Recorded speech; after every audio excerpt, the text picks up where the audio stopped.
Hi, my name is Alexa Curtis, and I just recently graduated from high school, and so I wanted to take the time to make this video to give a shout out to any teachers for the K through 12 classrooms and let them know something that I just think would be good to incorporate in other classrooms since the world has changed so much in the past, even just 10 years with technology, and so I think the classrooms really need to be incorporating that into how they're teaching the students and teaching them about technology and how to use it.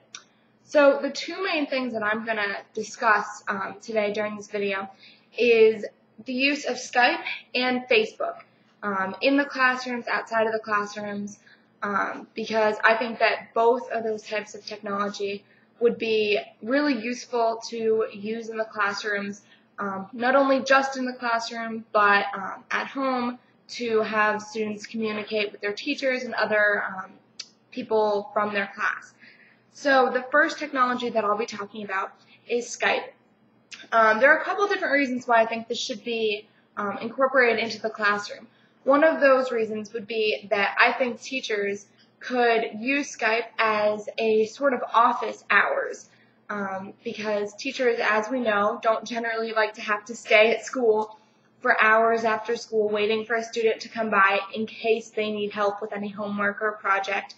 So this way the teachers can go home right after school and they can see their own families, do what they need to do, but then they would have office hours that they would need to have, but they could be from home. So they could, from 4 o'clock to 5 o'clock, have open Skype hours or Skype office hours that they would use, or, you know, if it's better for them to have 8 to 9 o'clock at night, they could have those be their office hours.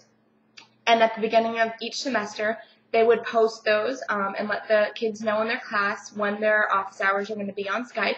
And then if during those hours the students need help with any homework or a project, they can simply Skype their teacher and talk to them face to face rather than trying to go through email, you know, sending the email, hoping that the teacher sees it that night, which in a lot of cases students will then say, oh, well, I sent you an email, you didn't email me back, so I couldn't do the homework.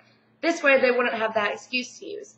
And to be quite honest, most students don't have the opportunity at school to start their homework, so they're going to be starting it after they get home from school or later in that day, and therefore they won't know if they need help with it until they get home and start actually doing it.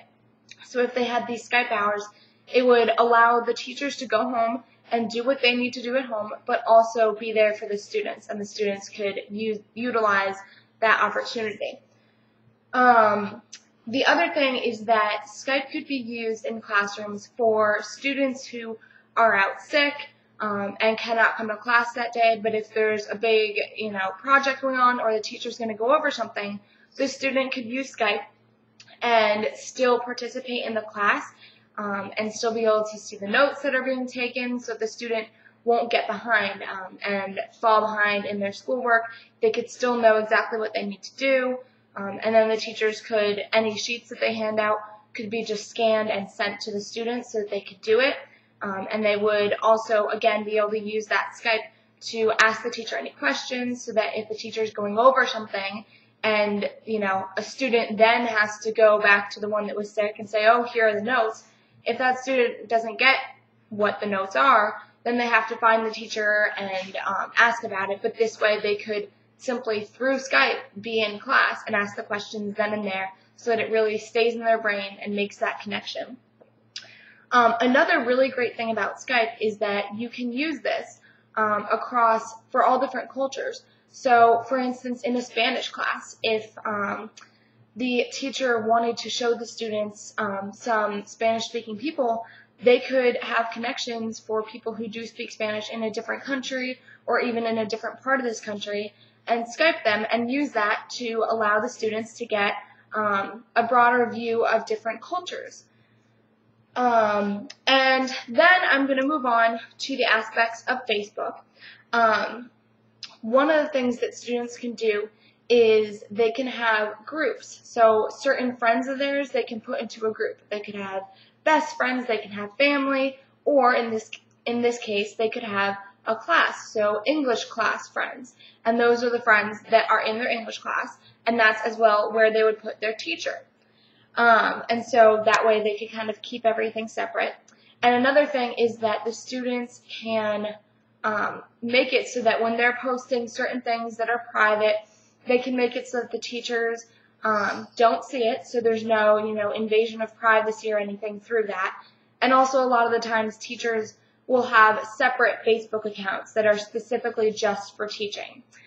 So in that way, again, they could keep their lives separate so they're not really invading on the students' privacy, and the privacy of the teacher is, kept. And another thing that would be really useful about Facebook is that teachers can post homework, project assignments, essays on there, which, as we know today, students are on Facebook all the time. And so they're way more likely to see a Facebook message about, hey, I decided to switch your homework. This is due tomorrow instead, and the other thing will be due in a couple of days, instead of, trying to send out an email or waiting till the next day when half the class has already done it, and then it's a little too late to switch things around. And then also, Facebook could be used almost as different technologies that are in some classrooms right now, such as Moodle and Edmodo, again, because the teachers can post homework assignments. But then also, the students could upload their files onto Facebook and submit them to the teachers there, so it could be used in that sort of fashion. And students can also, through Facebook, have online class discussions, because honestly, most students really would rather talk to a friend about a homework assignment and try and get help that way. And honestly, most teachers probably would prefer that they talk to another student first before running to the teacher every time. So this way, if a student is confused on the homework, they could post on the page, I'm really confused with this. Can anyone help me out? And they can start having an online discussion, which is another thing that has come in a lot into discussion recently, is that discussions through class really help students remember what they're learning. So again, this takes, you can have all the discussion in class, but then this takes it outside of the classroom and onto the Facebook community. And then it just creates a really good community. So that you're just not just in the classroom as a class, but you can go outside of there and still have that classroom community intact. So these are both technologies that I really think should be incorporated into the classroom and outside of the classroom to help students be more prepared for what lies ahead of them and really help them succeed in both school and outside of school. So thank you very much for your time. And I hope you will consider using these technologies in your classroom. Thank you.